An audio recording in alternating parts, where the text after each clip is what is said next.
I am in Galveston, Texas today, remembering a big part of my childhood, drive-in movies.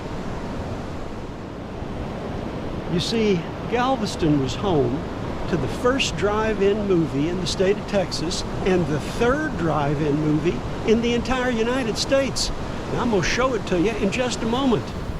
As a kid growing up in the 1950s in a small town in southeast Texas, most Friday nights, my mom and dad loaded us 4 kids in the back of Dad's '53 Pontiac station wagon, and off we went to the South Park Drive-In.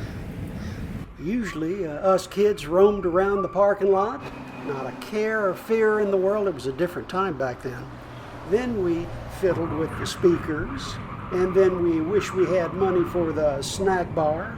And then we got in the Pontiac and hit each other with pillows until we got crazy tired, and then we fell asleep in the first 10 minutes of the movie. Oh, I remember it was hot in that old Pontiac station wagon. Dad just couldn't let the mosquitoes in, so he rolled up all the windows.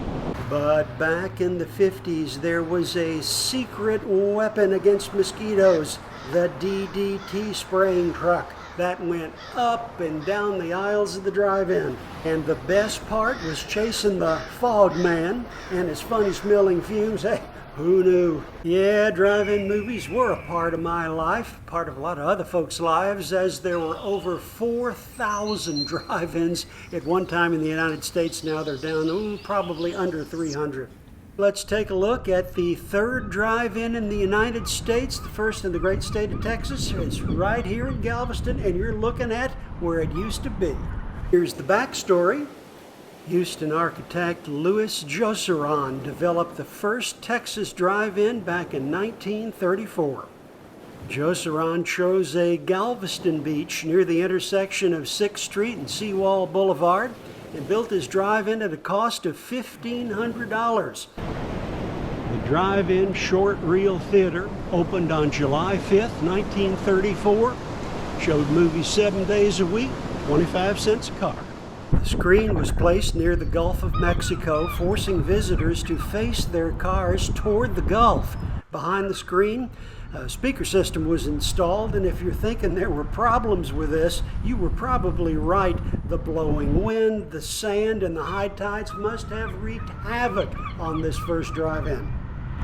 Despite these problems, all seemed to be going well until 30 days after they opened, a Category 1 hurricane hit Galveston and wiped out the drive-in forever. As I look back, some of my favorite drive-in movies were these old World War II films.